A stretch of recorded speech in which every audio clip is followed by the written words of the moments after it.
지구의 3분의 1을 차지하는 바다. 바다는 인류의 먹거리, 그리고 석유를 비롯한 필수 자원과 친환경 에너지의 창고입니다. 특히 삼면이 바다로 둘러싸인 대한민국. 대부분의 수출입이 바다를 통하고 다양한 해양 산업이 발달하며 해양 직업의 인기가 높아지고 있습니다. 깊은 바다를 탐구하고 개발하는 해양 분야. 세계의 바다를 누비는 선박과 항만을 책임지는 해운 항만 분야. 바닷속 어족 자원을 연구하는 수산 분야. 드넓은 바다에 펼쳐진 수많은 직업들. 21세기 신해양 시대에 새롭게 주목받는 해양 직업에 대해 알아볼까요?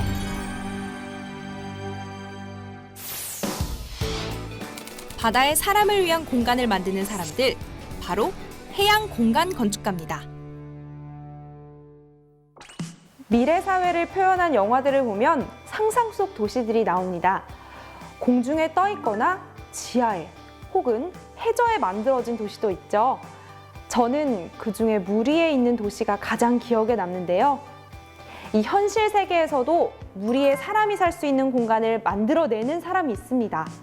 바다 위에 사람이 살아가는 공간을 만드는 해양 공간 건축가를 다 함께 만나보시죠. 100세 시대, 과학의 발달로 인간의 수명이 길어지고 폭발적으로 인구가 늘고 있습니다. 언젠가 육지에 살아갈 땅이 부족하다면? 우리에게는 육지보다 큰 바다가 있죠.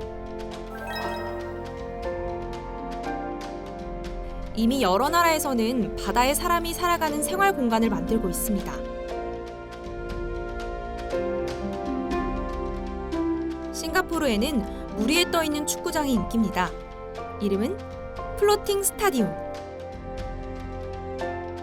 육지보다 해수면이 높은 나라 네덜란드에는 수상가옥을 심심치 않게 볼 수 있죠.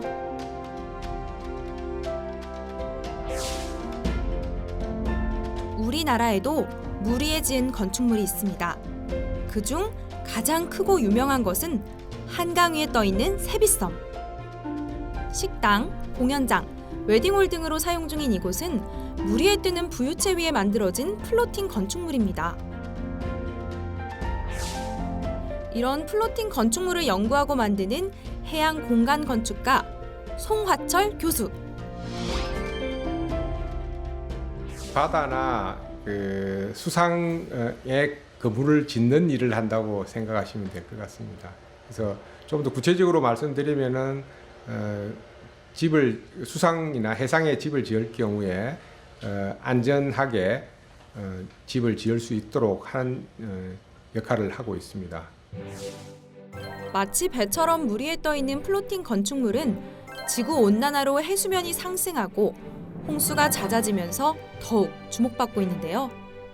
기후 변화와 관련해서 해수면 상승이 있을 경우에 이제 해안 도시들이 7, 80% 정도 잠기는 문제가 생기는데 플로팅 건축물은 해수면 상승에 순응하는 건축물로서 그대로 해수면 상승을 하더라도 건물이 바다 위에 떠 있는 그런 건축물이기 때문에 큰 장점이 있습니다. 플로팅 건축물의 장점은 여러 가지입니다. 물 위에 떠 있기 때문에 이동도 가능하고 건축비가 저렴해서 육지보다 낮은 가격으로 마련할 수 있습니다. 햇빛이나 바람을 에너지원으로 활용해 친환경적인 면도 있죠. 플로팅 건축물이 물에 뜨는 건 배와 같은 역할을 하는 함체 덕분인데요. 단순한 구조의 폰툰형은 제작이 쉽고 비용도 저렴합니다.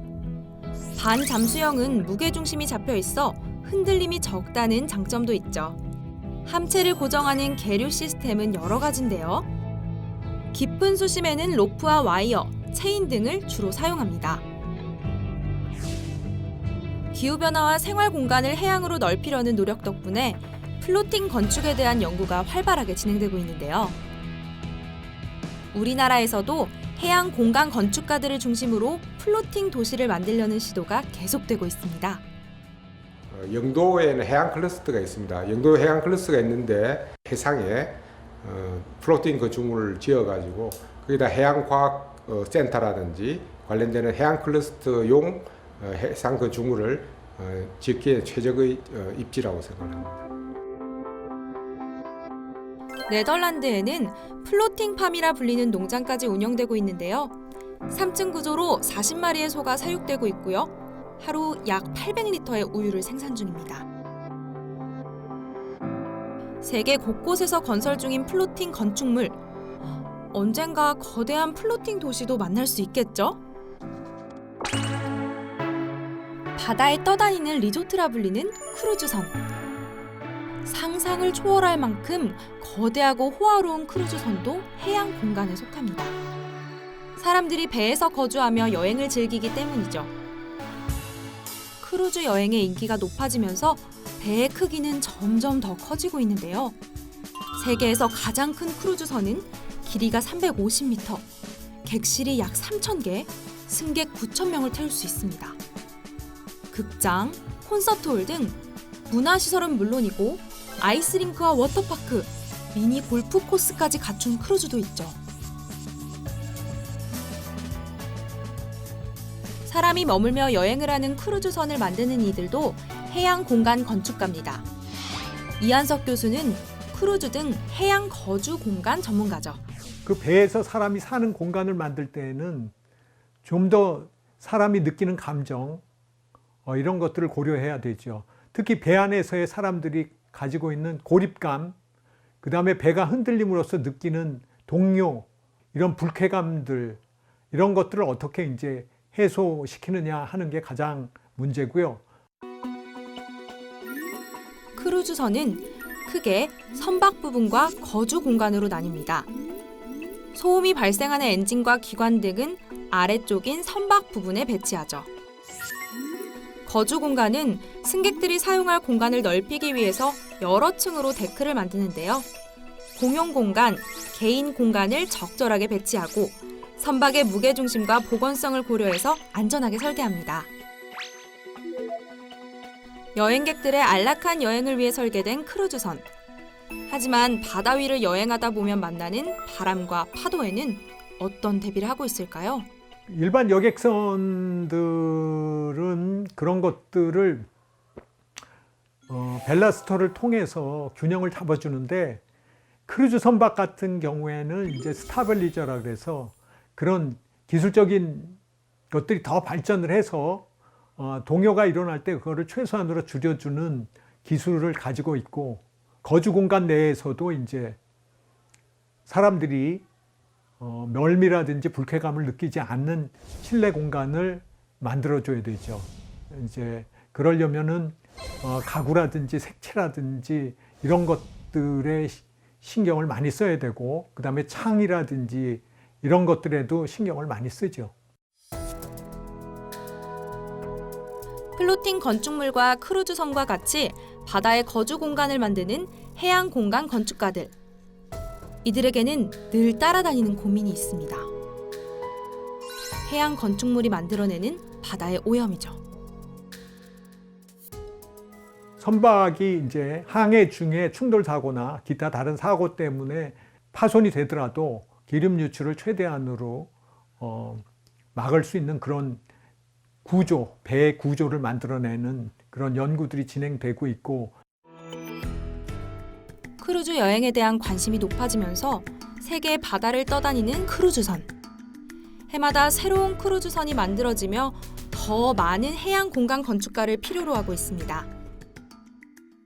바다 위에, 물 위에, 또 물 속에 사람이 사는 공간을 만드는 아주 흥미롭고 재미있고 미래 첨단의 학문입니다.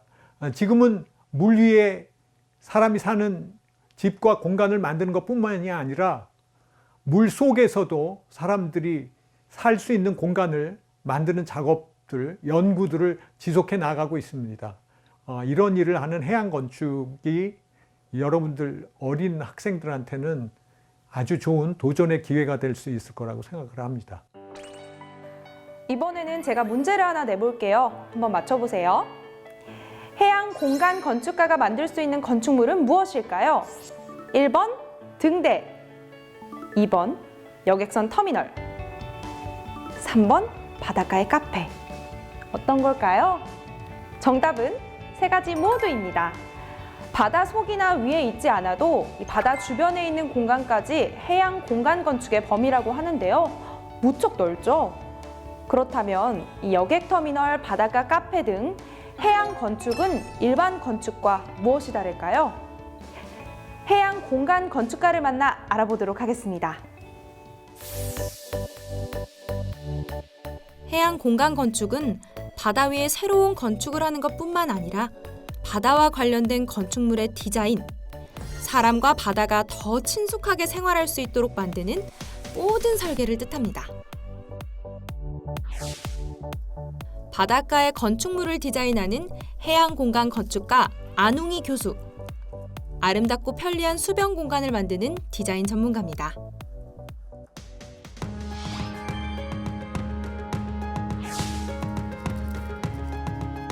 안웅이 교수는 독특한 디자인의 해양 건축물로 유명한데요.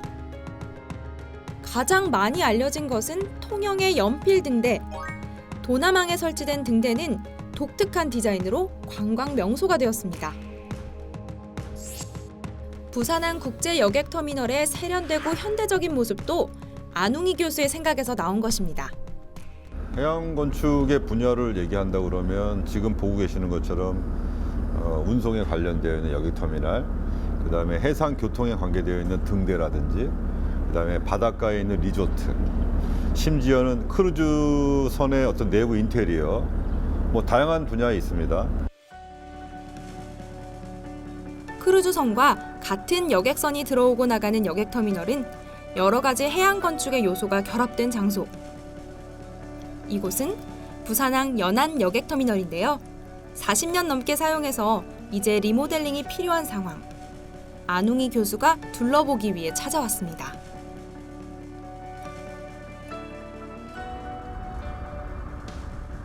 여객터미널의 건축 설계는 대합실 내부뿐만 아니라 여객선이 정박하는 선석까지 모두 포함됩니다. 이 구조물은 우리가 말하는 그 보딩 브릿지인데요.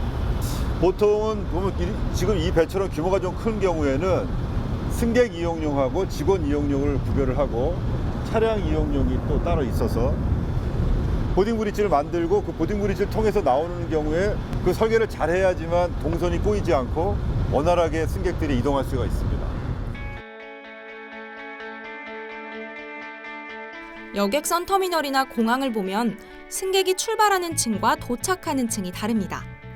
동선이 겹치지 않도록 설계한 거죠.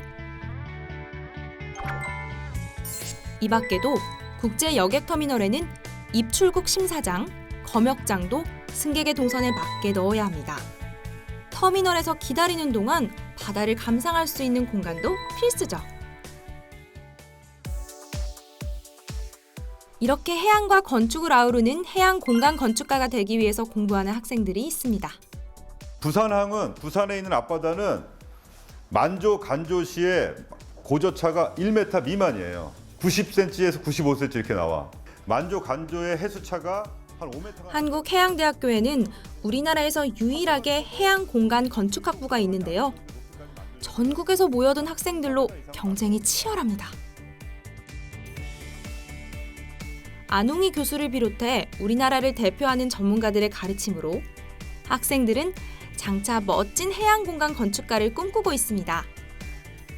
우리나라의 소득도 올라가고 또 선진국의 반열에 올라가면서 레저, 관광, 환경 문제, 그다음 미래지향적인 새로운 개척 분야 이런 것들이 점차 발전된다라고 봤을 때 지금 이제 초등학생, 중학생, 고등학생들이 이렇게 공부하고 있는 친구들은 지금부터 열심히 친해양인이 돼서 바다에 관심을 갖고 미래지향적인 생각을 하다 보면 그 여건의 급속한 변화에 따라서 그 학생들이 대학생이 되거나 직장인이 될 무렵에는 해양 강국이 돼 있는 우리나라에서 해양 인재가 많이 필요하지 않을까 이렇게 생각을 합니다. 해양 공간 건축가란 바다에 사람이 거주하는 공간을 만들고 해양과 관련된 건축물을 설계하고 세우는 일을 합니다. 건축 설계, 건축 디자인 등 건축 관련 지식, 해양 공학, 해양 건설 등 해양 관련 지식이 필요합니다. 해양 건축 업체, 해양 플랜트 사업 연구소 등 다양한 곳에서 일할 수 있습니다. 우리나라의 해양 공간 건축 분야는 이제 막 시작 단계라고 합니다. 하지만 바다에 대한 관심이 커지면서 유망한 분야가 될 거라는 사실 오늘 잘 알게 되었는데요. 지금부터 관심을 가지고 노력한다면 여러분이 바로 해양 공간 건축의 선두주자가 될 수 있습니다.